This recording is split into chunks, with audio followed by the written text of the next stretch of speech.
다시 고 외쳐보겠습니다. 국익 팔아먹은 한덕수를 탄핵하라! 미국에 다 퍼주는 내란 세력 응징하자! 주권모욕, 경제침탈, 트럼프를 규탄한다! 이러니 내란이 끝나지 않았다고 얘기하는 겁니다. 30일 후에 새 정부가 들어섰는데 도대체 한덕수가 무슨 권한으로 한미 협상을 진행한단 말입니까? 맞죠? 한덕수는 대선 출마할 게 아니라 감옥으로 가야 되는 거 아닙니까? 한덕수 나오자마자 국민들이 아주 차근차근 밟아줘야겠습니다. 그러실 수 있으시죠? 기대하십시오. 자, 그러면 오늘의 마지막 발언입니다. 언제나 촛불 국민들과 함께 해주시는 분이시죠. 더불어민주당 김준혁 의원님을 큰 박수로 모시겠습니다. 대한민국은 민주공화국이다.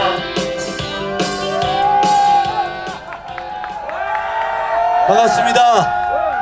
우리 여기 계신 촛불 시민이 국회로 파견한 촛불 행동과 함께하는 국회의원 모임 김준혁입니다. 더 이상 무대에 오르지 않을 거라고 생각했는데 다시 또 오르게 됐습니다.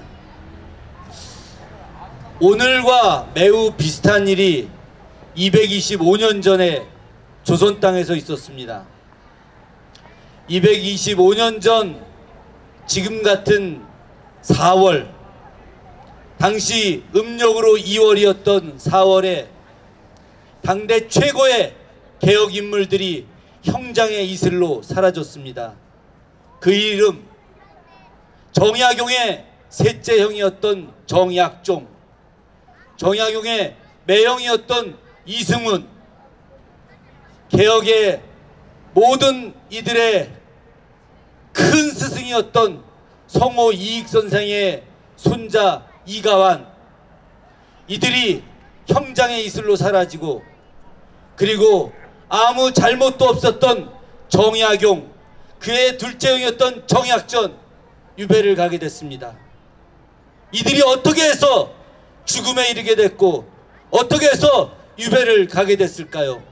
이들이 과연 죽음에 이를 정도의 대역죄를 저지른 사람들이었을까요? 아닙니다. 이들은 전혀 죄가 없었습니다. 정조와 함께했던 개혁가들, 위대한 군주, 개혁군주, 위민군주, 이 군주와 함께했던 많은 개혁가들을 새로운 정권은 용납할 수 없었습니다. 이들이 제거되어야만 오랫동안 기득권을 누려왔던 이들이 정조시대 기득권을 빼앗겼던 그 이전 기득권들이 다시 권력을 누릴 수 있었기 때문에 이들은 말도 안 되는 죄를 만들어서 정조와 함께했던 그 개혁가들을 죽음으로 몰아넣은 것입니다. 그 근거는 이렇습니다.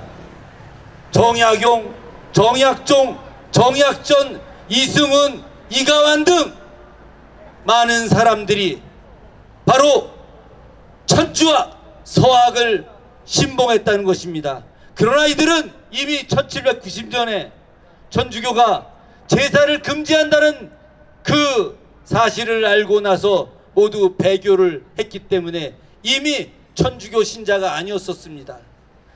1786년에 천주교 신앙을 깊이 믿었던 이들은 1796년이 돼서 너무도 심한 박해가 시작될 걸 예상해서 천주교 신자가 아니라고 하는 상소를 올리기까지 했었습니다. 그랬던 이들에게 당시 권력은 죄를 뒤집어 씌우고 사형 판결을 내리고자 했습니다. 첫 번째 판결에서 사형 판결이 나왔고, 두 번째 판결에서 참으로 현명한 판사였던 당시 이조판서 이만수가 전체 정황을 보고 나서 이들에게 죄가 없으니 사형을 시켜서도 안 되고 죄를 물어서도 안 된다는 파격적인 판결을 내렸습니다. 모두가 감동을 받았죠. 이만수의 용기 있는 판결로 모두가 다 무죄가 될 거라고 확신했었습니다. 그런데 당시 사법의 마지막 최종 결정권자 바로 정순 대비가 사형 판결을 내렸습니다. 비록 이들이 죄가 없으나 이들은 사형을 받고 유배를 가야 한다라고 하는 보도 듣도 못한 엄청난 잘못된 판결을 내리게 된 것입니다. 자기와 대적하는 개혁 세력들을 죽이기 위해서 기존의 법률 체계를 무너뜨리고 절대 권력자가 자신의 뜻대로 사람들을 죽이고 유배를 보내게 된 것입니다. 그로 인해서 조선은 내리막길을 걷게 된 것이죠. 개혁가들이 죽음에 이르게 됐고 새로운 실용학자들, 실용주의자들이 모두 몰락을 하게 됐습니다. 오로지 권력에 아부만 했던 그 기득권 세력들이 온갖 권력을 누리면서 세도정치 60년이 시작됐고 그 결과 조선은 점점 나락의 길로 내려가게 됐고 마침내 수많은 밀란이 일어나고 그리고 권력가들의 부정부패는 더욱 커져가면서 조선의 멸망의 길로 다가가게 됐던 것입니다. 225년 전 이 모습과 매우 유사한 똑같은 현상들이 오늘 나타나고 있습니다. 2025년 5월 1일 오후 3시 바로 저 뒤에 있는 대법원에서 너무도 황당한 판결이 나올 수도 있다라고 하는 국민들의 두려움이 존재하기 시작하고 있습니다. 633을 외치는 조희대 대법원장, 그래 좋다, 당신 말대로 법원의 판결이 1심 6개월 26개월 대법 3개월, 그래 그렇게 합시다. 그런데 과연 지금까지 판결들이 모두 그래 왔는가? 기득권들 세력들에겐 그 판결은 한없이 자유로웠고 그들이 저주를 퍼붓고 반드시 죽여야 될 세력들에게는 가혹하리만큼 빠르게 진행됐던 것이 지금 저 법비들이 해왔던 모습이 아니었었습니까? 대한민국의 사법부, 특히 대법원이 현재 2024년 12월 3일부터 시작된 계엄과 내란에 대해서 단 한 번도 자신들이 잘못된 것이었다고 이야기한 적이 있었습니까? 저는 지금까지 단 한 번도 들어본 적이 없었습니다.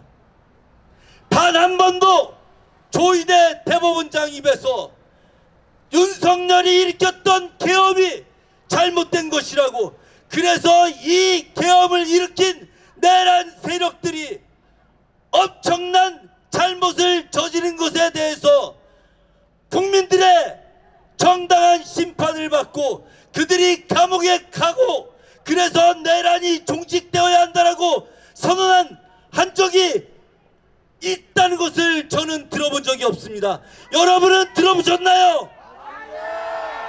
그런데 이들이 225년 전 정순왕후가 그리고 그 세력들이 정조와 함께 했던 개혁 세력가들을 모조리 죽이고 유배 보내면서 자신들의 기득권을 유지하려고 했던 그 똑같은 모습으로 225년이 지난 오늘에서야 다시 그들이 지금 이재명이라고 하는 국민들에 의해서 차세대 지도자로 인정받을 수 있는, 그리고 향후에 대선에서 가장 중요한 지도자로 평가될 수 있는 그를 옥죄고 그를 또다시 선거에 나오지 못하게 하려고 하는 그 저열한 음모를 보이고 있는 것, 이것이 과연 정당한 행동입니까? 저는 두렵습니다. 저들의 음모가 두렵습니다.